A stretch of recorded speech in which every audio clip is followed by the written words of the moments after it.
welcome to Rekha's family. இன்னைக்கு நம்ம ஃபேமிலில எக்ஸ் ஃப்ரைட் ரைஸ் எப்படி செய்யறதுன்னு தான் பார்க்க போறோம்.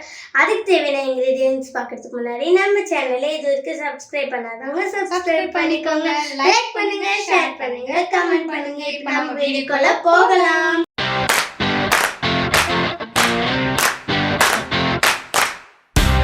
எக் ஃப்ரைட் ரைஸ் செய்ய தேவையான பொருட்கள்: சாதம் வந்து பாஸ்மதி ரைஸ் எடுத்துருக்கேன், நல்லா பாருங்கள். இது வந்து நல்லா முக்கால் பாயில் வேக வச்சுருக்கேன். 250 ml சாதம், அப்புறம் கொஞ்சம் கேரட் வந்து நீட்டாக திருகி வச்சுருக்கேன். கேப்சிகமும் நீட்டாக கட் பண்ணி திருகி வச்சுருக்கேன். இது வந்து வாழைக்காய் பஜ்ஜி போடுறோம் இல்லையா, அதில் வந்து தேய்ச்சி வச்சுருக்கேன். இதுக்கு தேவையான மசாலா வந்து மிளகாத்தூள் 1 ஸ்பூன், அப்புறம் சிக்கன் மசாலா ஒரு 1.5 ஸ்பூன், மஞ்சள் பொடி, அதுக்கப்புறம் வந்து கரம் மசாலா 1 ஸ்பூன், வெங்காயம் 1 வெங்காயம், உப்புதூள் தேவையான அளவு, முட்டை 3 முட்டை, கேப்சிகமும் பச்சை மிளகாயும் நான் நீட்டு வாக்கில் நான் கட் பண்ணி வச்சுருக்கேன். அப்புறம் கொத்தமல்லி, கருவேப்பிலை. வாங்கிட்டு எப்படி செய்யலாம்னு பார்க்கலாம். அடுப்பு பற்ற வச்சுட்டு கடாய் காஞ்ச உடனே எண்ணெய் வந்து நல்லா தாராளமாக ஒரு 4-5 ஸ்பூன் விட்டுக்கிறேன்.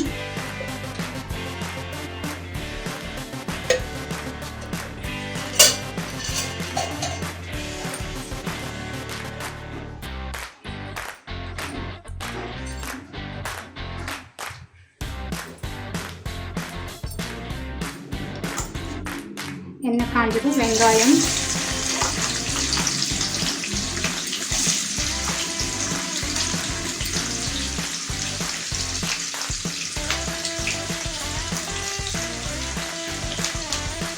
வெங்காயம் போட்டு நல்லா வதக்கிக்கோங்க.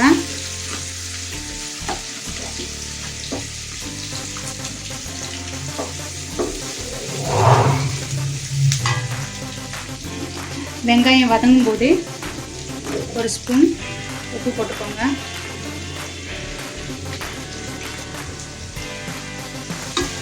நல்லா 1 ஸ்பூன் உப்பு போட்டு நல்லா வதக்கணும்னா வெங்காயம் வந்து சீக்கிரம் வதங்கிடும். வெங்காயம் நல்லா பாதி வெந்த உடனே நம்ம கீசி வச்சிருக்கிற நல்லா பாதியை கட் பண்ணி வச்சிருக்கிற பச்சை மிளகாய் 3 வந்து போட்டுக்கலாம். போட்டுட்டு இதையும் போட்டு நல்லா ஒரு 2 வதக்கலாம். அப்புறம் குடமிளகாய்,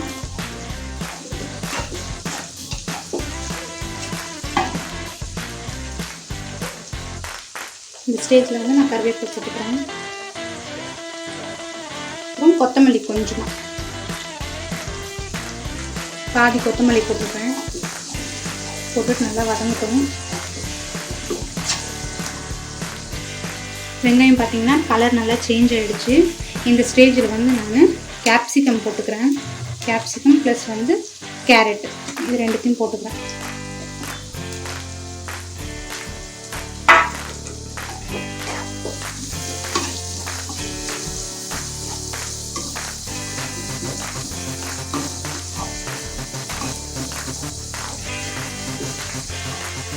இது நல்லா வேகட்டும்.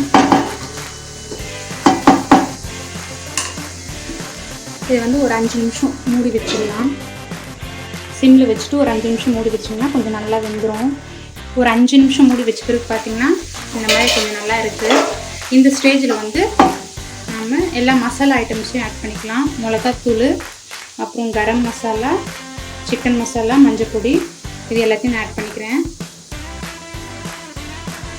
ஏற்கனவே பச்சை மிளகாய் சேர்த்துட்டதுனால மிளகாத்தூள் கொஞ்சம் பார்த்து யூஸ் பண்ணுங்கள்.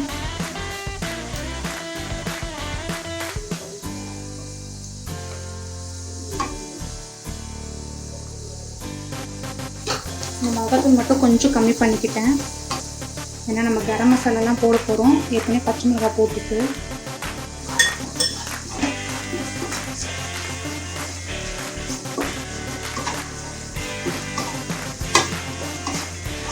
ஏன் இதில் சிக்கன் மசாலா போட்டிருக்கோம் அப்படின்னா அப்போ தான் அந்த ரைஸோட ஃப்ளேவர் நமக்கு கிடைக்கும். அதனால தான் சிக்கன் மசாலா போட்டிருக்கோம். நான் இதில் வந்து அஜினோமோட்டோ சேர்க்குறதில்ல, இதுவே வந்து நமக்கு நல்ல டேஸ்ட் கொடுக்கும். இப்போ இது வந்து நல்லா எண்ணெயிலே பார்த்திங்கன்னா நல்லா சிம்மில் நல்லா வேகணும். இப்போ இதை நம்ம மூடி வச்சிடலாம். ஒரு 5 மினிட்ஸ் வந்து நல்லா வேகட்டும். இது இந்த பச்சை வாசனை, மிளகாத்தூளோட பச்சை வாசனை இதெல்லாம் போகணும். நல்லா வேகட்டும். இது மூடி வச்சிடலாம். இது நல்லா ஒரு 5 நிமிஷம் ஆயிடுச்சு.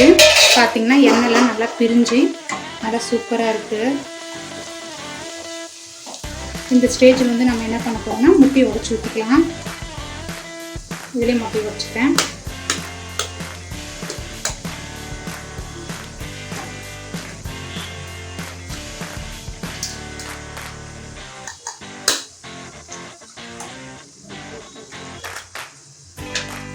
முட்டை வந்து உங்கள் ஆப்ஷன் தான். முட்டை போட்டால் போட்டுக்கலாம், இல்லைன்னா அப்படியே கூட நீங்கள் ஃப்ரைட் ரைஸ் சாதம் போட்டு கலக்கி சாப்பிடலாம். நான் வந்து பசங்களுக்கு முட்டை ரொம்ப பிடிக்குன்றதுனால நான் 4 முட்டை போட்டிருக்கேன். ரைஸ் வந்து 1/4 கிலோ ரைஸ் அரிசி எடுத்துருக்கேன். இப்போ இந்த முட்டையை போட்டு நம்ம இதெல்லாம் கலக்கிக்கலாம்.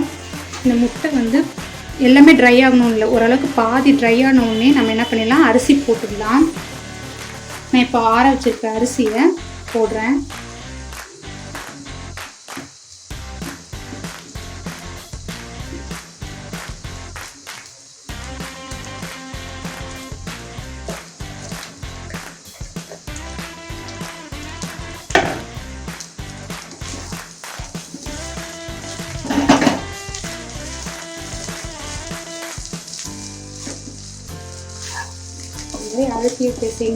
அழுத்தி கிளறிக்கோங்க. அது கொஞ்சம் சிந்திடுச்சு, பார்த்து கிளறிக்கோங்க.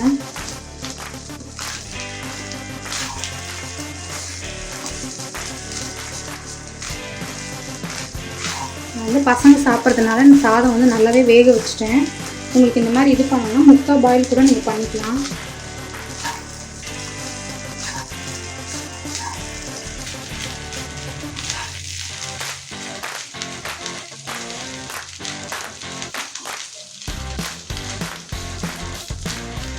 இந்த ஸ்டேஜில் வந்து நான் கொத்தமல்லி போட்டுக்கிறேன்.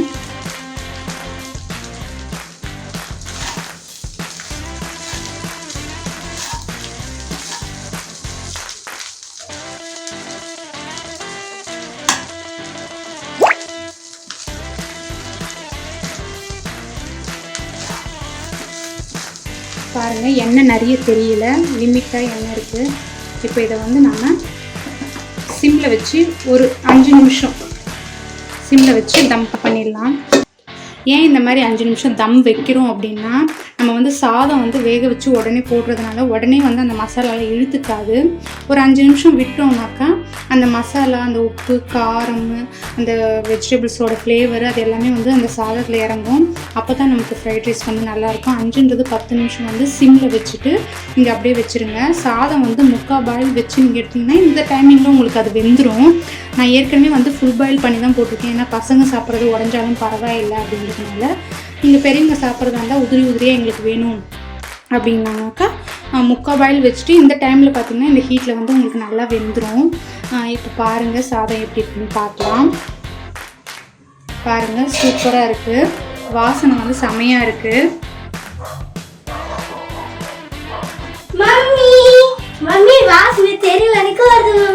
பாருங்க, பசங்களுக்கு வாசனை தெரு வரைக்கும் வருதுங்களாம். நல்லா இருக்கும், டேஸ்ட்டாக இருக்கும்.